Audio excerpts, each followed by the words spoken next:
in a multipolar world order, who is going to actually resolve rising conflicts? Michael, Donald Trump came to power saying, I'm going to end all wars. No war really has ended. Yes, there's a tentative peace of sorts in the Middle East at the moment, but that's only at the moment. The Russia-Ukraine war hasn't ended, and there is possibility of fresh escalating conflicts. We're even seeing one between Thailand and Cambodia as we speak. So where is Donald Trump ending any war at all? Or who is going to play the role of ending wars? Are there any peacemakers, peacekeepers left at all? Well, one of the factors that would help end long simmering conflicts is the support of the international community and organizations that were designed to do just that. And I would agree that it looks like the U.S. is pulling away from the very system it created, to which it placed the United States front and center of the world order. So it's kind of perplexing why the United States would want to leave it and then do whatever it can to reduce their impact, including alliances like NATO. As far as ending war, I would give the Trump administration credit for pushing Israel hard to get into the ceasefire that is currently tentatively going on in Gaza. We'll see if it goes into the second phase. I'd have to give them credit for that. But a lot of the other claims are simply wars that have been going back and forth for decades and decades that have a hot spot, if you will, and then simmer down. And just claiming that you've solved the war is certainly not the case, and it gives a false impression that those conflicts are complete. I think what's important is for the United States to be the leader of the free world, to try to end conflicts, but to do so as a partner to the party that is part of the free world. So when you look at Ukraine, it's a democracy that was invaded by an autocracy. The U.S. shouldn't just be a mediator. The U.S. should be an advocate for Ukraine and pushing for them to end this in a way that they can agree with, that's good for their security, which is also good for NATO's security, which the U.S., of course, is a part of. So I think if the U.S. is going to play a role, they ought to play that role as a leader of the free world, and not just claiming to end conflicts that simply start and stop on their own. Natalie, who do you see ending these conflicts? Are we going to head to another year in 2026 with even more simmering conflicts, often localized, but with no one out there to actually act as any kind of peacekeeper? Europe is struggling to deal with what's happened over the last 3 years in Ukraine. Yeah, well, I mean, firstly, let me say that, indeed, saying that you end wars does not actually mean that those wars have ended. I think this is absolutely key. And of the many wars that Trump has claimed to have ended, probably the only one to, for which one should actually give him some credit, although, of course, it predates, peace efforts predates his coming to power, is actually the war between Armenia and Azerbaijan.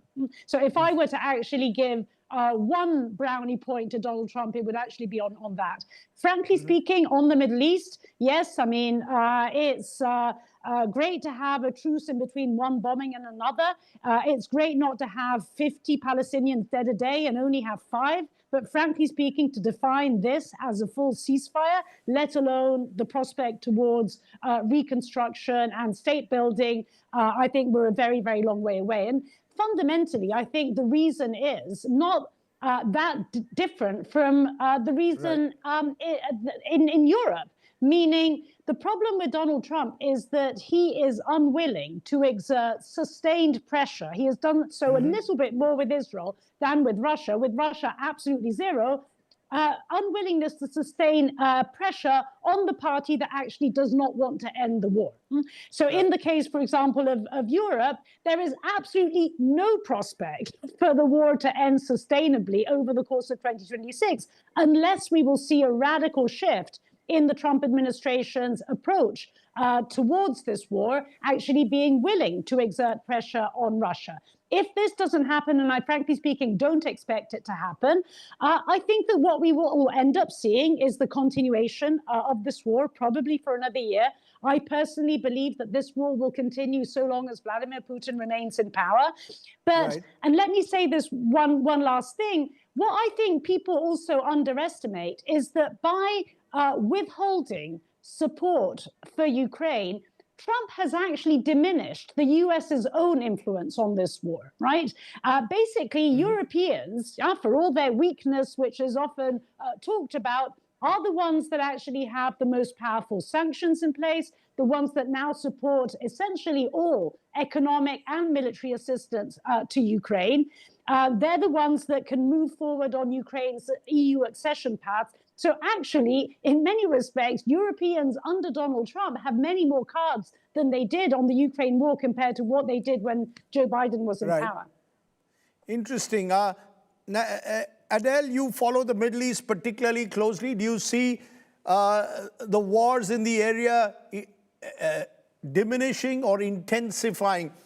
We've had a year when Israel bombed Iran. We thought that would spiral out of control.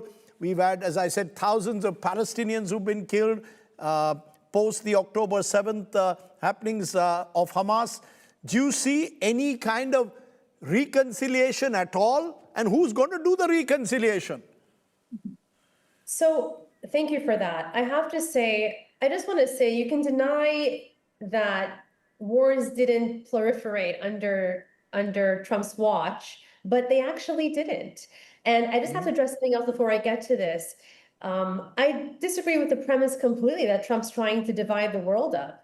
He actually has already acknowledged the world has been divided for so long, even long before he came into office. And pretending otherwise hasn't produced peace, it hasn't produced stability, and it hasn't produced prosperity. And strategy really begins with reality, not illusion. Regarding the Middle East, I have to address my esteemed colleagues' comments earlier.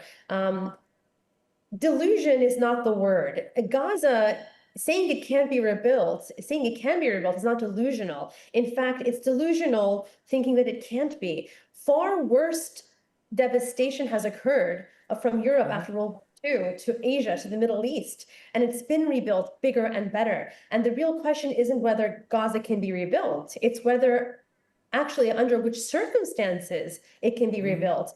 And I think the conditions set forth in the 21-point plan that President Trump and the administration put forward is not unreasonable. It can only honestly be rebuilt when Hamas is no longer part of the equation. And I think everyone needs to really come to terms with this and have a Hail Mary, so to speak, whatever you want to call it. Because I've been hearing even a lot of people in the US who are actually supporting Hamas.